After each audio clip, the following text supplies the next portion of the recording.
The mining spaceship Borealis drifted peacefully in the endless void of space, carrying a group of miners soundly asleep in cryopods. Their mission was long, with 4 years of travel remaining before reaching their final destination. However, the tranquility was shattered when an asteroid suddenly changed its course, heading straight toward Borealis. Within seconds, the asteroid struck the vessel, causing severe damage and forcing the cryopod system to activate emergency evacuation mode. The ship's intelligent AI system, Leonard, swiftly took control of the situation. He immediately woke the miners, informed them of the impending danger, and instructed them to prepare for evacuation. One of the miners, Andy, woke up just as the asteroid collided with the ship. Leonard, in his calm voice, instructed Andy to stay focused and follow the safety protocols in place. Amid the chaos, Andy's cryopod shifted into evacuation mode. Robotic arms inside the pod worked quickly, suiting him up in a spacesuit, locking the helmet, and ensuring the oxygen supply was secure. The pod launched out of Borealis along with other cryopods, heading toward the nearest planet while their mothership shattered into pieces. Unfortunately, many cryopods were not so lucky. Most were destroyed, either from collisions in space or extreme heat upon entering the planet's atmosphere. Andy's pod narrowly avoided becoming one of the casualties. As the re-entry speed increased, his pod began to lose control. However, Leonard, still connected to the pod system, carefully adjusted its trajectory, saving it from a fatal crash into a hill. Andy's pod crash-landed on the planet's surface, hitting the ground hard. He was knocked unconscious, but survived. As his consciousness slowly returned, images of his family flashed through his mind, giving him the strength to rise. When Andy finally opened his eyes, a bleak landscape greeted him. He found himself in dark, rocky mountains, under a sky filled with thick clouds and raging storms. Struggling to breathe, Andy tried to contact Borealis through his communication system. However, only silence greeted him in return. Amid the roaring storm, Andy realized that his new struggle had just begun. Suddenly, the ground around him began to tremble violently. Leonard, with a slightly anxious tone, urged Andy to leave the pod immediately. Without hesitation, Andy tried to open the pod, but it wouldn't budge. It was too damaged from the crash. In his desperation to find survival gear, Andy felt frustrated when he realized he didn't have a flare gun, a tool typically reserved for higher-ranking miners, not him. With no other options, Andy decided to use the fire extinguisher inside the pod to try and smash the window. When he succeeded, the pod suddenly tipped over due to the unstable terrain, and shards of glass tore through his suit. Leonard quickly warned him that the environment outside the pod was extremely hostile. Acting fast, Andy used a special spray available in the pod to seal the tears in his suit, trying to avoid further danger. But the trouble wasn't over. Leonard informed Andy that his pod was now on fire.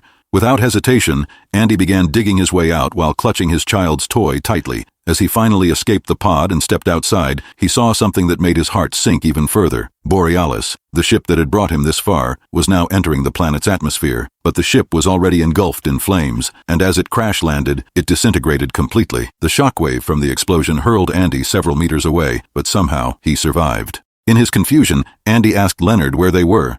Leonard told him they were in an uncharted star system, far from their intended destination. They hadn't yet reached the planned planet. As Andy stared into the distance, he saw a faint light that looked like hope.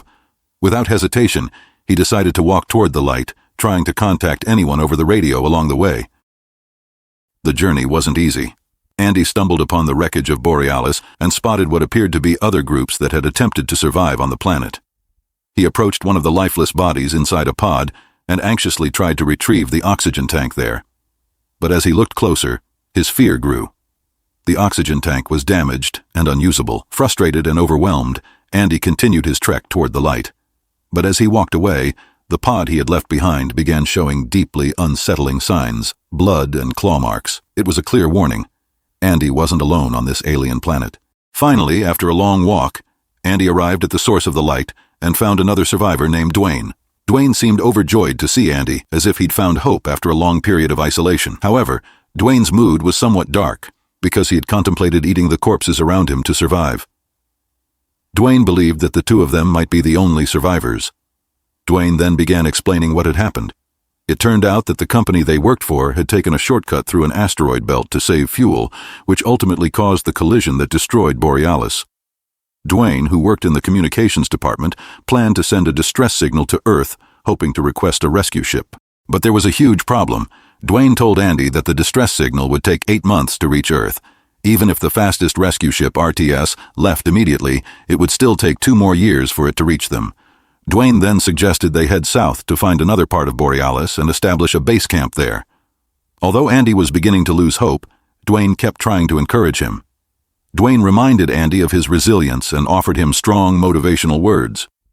However, the pep talk turned out to be a bit too much. Andy stepped back to regain his balance and accidentally unplugged a vital cable from the equipment. As Andy turned to fix the cable, something horrifying happened. A creature suddenly appeared and dragged Dwayne away in an instant. Andy was shocked and confused, unable to comprehend what had just occurred. Without hesitation, despite his shock, he sent out a distress signal, hoping to alert anyone nearby. After that, Andy took Dwayne's gun and decided to continue his journey toward another part of the Borealis wreckage on his own. His oxygen supply was running low, and he knew time was critical. As he continued walking, another voice suddenly came through the radio. A survivor named Naomi contacted him. Naomi told him that both of her legs were trapped in a pod and provided her coordinates. Andy knew this wasn't the time to hesitate. His mission wasn't over yet. Leonard, speaking with a worried tone, warned Andy that the area he was exploring was highly unstable. The visibility was poor, and if Andy kept trying to communicate, he'd deplete the rest of his oxygen. Leonard advised Andy to take a safer route toward another part of the Borealis, where he could refill his oxygen supply. However, Naomi, still trapped, pleaded with a voice full of hope for Andy not to leave her. She assured Andy that she had enough oxygen for both of them, and despite his doubts, Andy finally agreed to help her. As Andy made his way to Naomi's location, the two began talking and getting to know each other better. Even though the situation was extremely dangerous, they tried to find a small sense of comfort amidst the chaos. After a few hours, night began to fall, and Andy started to sense something strange. He felt as though something was moving in the darkness and asked Leonard to scan the area. However, the AI couldn't do it. Naomi sarcastically remarked that Leonard was an outdated AI model chosen by the company solely to cut costs. Hours passed and Andy kept walking, but the shadowy figures darting in the darkness refused to vanish from his sight. He started telling Naomi about Dwayne, wondering what really happened to him. Not long after, Andy spotted strange footprints on the ground and decided to follow them. The tracks led him to a large hole surrounded by cobwebs, a sight that made Andy's heart race.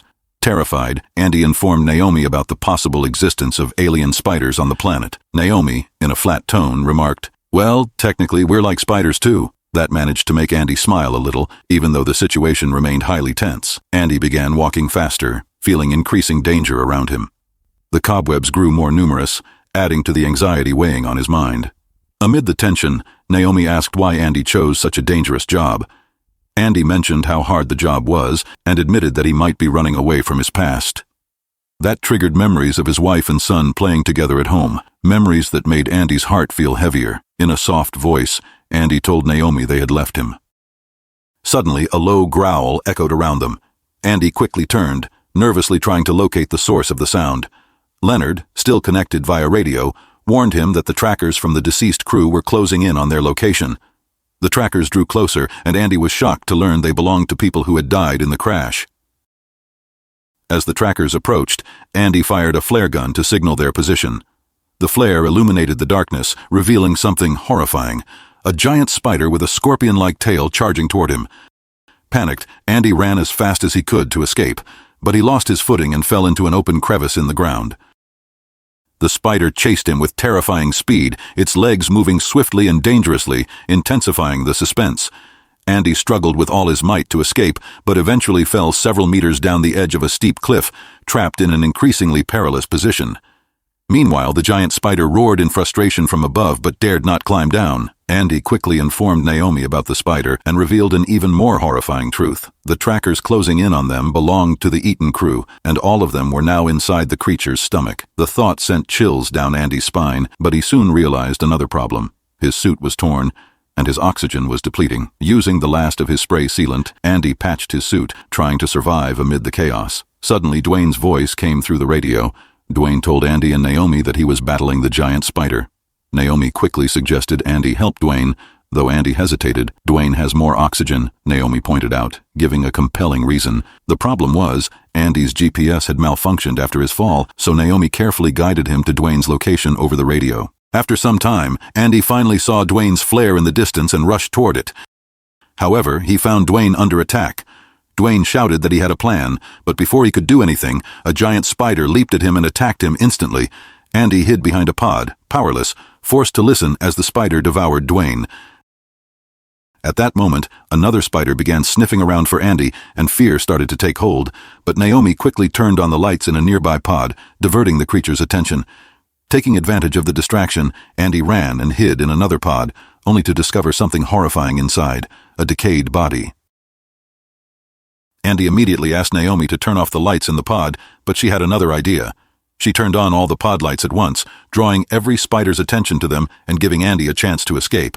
Even so, as he ran as fast as he could, one of the spiders chased him, and Andy tripped, falling into an area where the fog grew thicker. In his panic, Andy warned Naomi to leave her group immediately, but Naomi revealed that she was still trapped. Her voice began to sound frantic, and in an effort to calm the situation, Andy instinctively started singing the lullaby he used to sing to his son, a soft melody that reminded them both that, even in the darkness, there was still a glimmer of hope. Naomi eventually confirmed their worst fear. Dwayne was dead, and the two of them were the only survivors on the planet. As they moved further through the fog, Andy began to wonder why the spiders had stopped chasing him. Soon after, he stumbled upon a mesmerizing cluster of fireflies glowing a magical shade of purple, their light almost unbelievable. But the beauty didn't last. Suddenly, the fireflies turned an angry red and started attacking. They tried to damage Andy's helmet and even tore at his suit. Andy quickly fled, barely escaping the furious assault. Naomi suggested that maybe the spiders were afraid of the fireflies, which might explain why they stopped chasing them. Before Andy could process her theory, something much larger suddenly appeared. A massive mouth opened wide from the ground and swallowed Andy whole. As Andy was engulfed by the creature, memories of his family flashed through his mind, his wife and child waiting for him at home, but everything vanished as he was completely consumed. Inside the creature's stomach, Andy began to panic. He quickly contacted Leonard, asking for help. While observing the darkness inside the monster's body, Andy started to feel suffocated and told Leonard he thought he was having a heart attack. Leonard swiftly activated the defibrillator in his suit. The creature reacted violently, as if feeling the shock, and in an instant, Andy was twisted out of its body and thrown to the ground. Andy tried to get up, but the creature was still chasing him. In his confusion, he fell into a dark cave structure filled with fireflies again. The glowing creatures swarmed him aggressively, forcing him to run to the other side of the cave. Once Andy emerged, the fireflies stopped chasing him, leaving him alone in the eerie silence. With his oxygen running dangerously low, Andy finally managed to find Naomi and connected himself to a new oxygen supply just in time before completely running out of breath. Afterward, he hurried to free Naomi's trapped leg. Although he wasn't strong enough, he used the safety tools he had to create a lever, lifting her leg and freeing her. Naomi checked to make sure her leg wasn't broken, and they continued their journey. After they exited the pod, Andy wrapped a piece of metal around Naomi's leg, creating a makeshift splint to stabilize it and make walking easier. Exhausted but grateful, Naomi thanked him for choosing to save her, rather than immediately seeking a safe place. However, not long after, a swarm of spiders appeared, surrounding them and forcing them to flee. They kept running, but eventually stumbled and fell. A massive spider loomed over them, ready to attack. Amid the chaos, Naomi quickly fired a flare gun at the spider, and strangely enough, the creature chased after the flare instead. Seeing an opportunity, Andy and Naomi took advantage of it to board the remnants of the Borealis ship. Naomi struggled to close the ship's door, as the control system was damaged. After several attempts, she finally managed to shut the door just as one of the spiders got caught and split in two by the closing door. The creatures began pounding on the door violently, forcing Naomi and Andy to retreat further into the ship. The emergency lights flickered, signaling that the backup generator was in operation. Naomi led the way confidently, as she was very familiar with the ship. Meanwhile, Andy, who had only been on a ship twice and had spent most of his time in cryogenic sleep, felt like a stranger in his own home. After walking for some time, they finally found a deck that seemed safe, complete with a livable environment and enough supplies to survive until help arrived. However, as they tried to open the deck, they noticed suspicious blood trails. It turned out that a spider had entered the Borealis. They decided to hide and observe, watching the spider lay eggs, covering them with webs and the bodies of its trapped victims. Andy felt disgusted and nearly vomited at the horrifying sight. Luckily, the spider didn't seem to notice them and eventually left. But as they began to move, another spider suddenly appeared and attacked them from behind. Panicked, Andy quickly locked them in a room, hoping it would be safe inside. However, Naomi quickly realized that they were actually trapped in an airtight space. Andy, feeling anxious and distressed, tried to pry the door open with a metal rod, but it was futile. Desperate, they finally removed their helmets, feeling as if it was time to talk. Andy showed Naomi a recorded message from his wife and child, revealing that they had died in a car accident on their way home from his son's birthday. Since then, Andy had lived with guilt, feeling that he should have been the one to die, not them. With deep empathy, Naomi comforted him, saying that the fact he was still alive and able to save her was proof that his life still had meaning. She admitted that she had lost faith in people herself, but Andy's actions had given her a glimmer of hope again, showing her that there was still goodness in the world. Naomi hugged Andy tightly as they both gazed at a cluster of fireflies clinging to their suits. However, their calm didn't last long. Suddenly, the ferocious spider managed to break through the locked door.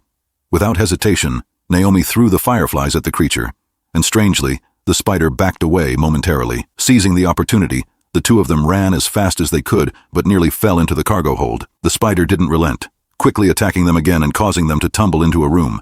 As the creature resumed its pursuit, Andy quickly threw Naomi's sealant spray at it. The spider bit into the can, which immediately exploded, momentarily incapacitating the creature and giving them time to escape. In the midst of their escape, Andy suggested a crazy idea, using the mining drill to destroy the spider once and for all. Naomi quickly created a diversion, running and yelling to give Andy time to figure out how to kill the creature. Andy, not wanting to waste any time, came up with a brilliant plan, trapping the spider beneath a pod located in the upper area. He asked Naomi to lure the creature toward him while he searched for a suitable container. Quickly, Andy climbed into the pod, while the spider relentlessly attacked Naomi. To help her, Andy turned off all the lights, knowing full well that the spider was highly sensitive to light. The darkness gave Naomi an opportunity to evade its attacks. Thinking on her feet, Naomi found some emergency lights and tied them together. The lights flickered to life, attracting the spider's attention and drawing it closer to her. Meanwhile, Andy tried to manually open the pod, struggling even though everything seemed to be working against him. Leonard, with his usual mechanical tone, informed him that he had shut off the power to prioritize Naomi's safety. However, this meant that system recovery would take at least 15 minutes. But Andy, having no other choice, decided to ignore the warning and power up the pod himself. On the other side, Naomi, now glowing like a beacon in the darkness, successfully lured the creature toward Andy. Straining with the last of his strength, Andy connected his suit to the pod to manually charge its power. When the creature moved directly under the pod, Andy waited for the perfect moment and finally launched the pod straight at the spider. In his desperation, memories of the car crash that took his family suddenly flashed through his mind. The pod ultimately crushed the spider, but the impact knocked Andy unconscious. Naomi immediately rushed to Andy almost in tears, fearing she had lost the person who had saved her. Moments later, Andy regained consciousness, and Naomi hugged him tightly, feeling immense relief. They shared a quiet moment, watching the sunrise on the alien planet. Despite being surrounded by brutal conditions and deadly creatures, they couldn't ignore the beauty of the strange world around them. Then, in an unexpected turn of events, Leonard came back online. He announced that his systems had been updated and that he was ready to assist again. Andy smiled in relief as Leonard played a beautiful melody in the background. Holding hands, Andy and Naomi looked toward an uncertain yet hopeful future. What began as a quiet cryogenic journey had turned into a battle for survival. Now, they had to wait nearly 2 years for help to arrive, hoping that their distress signal truly made it back to Earth.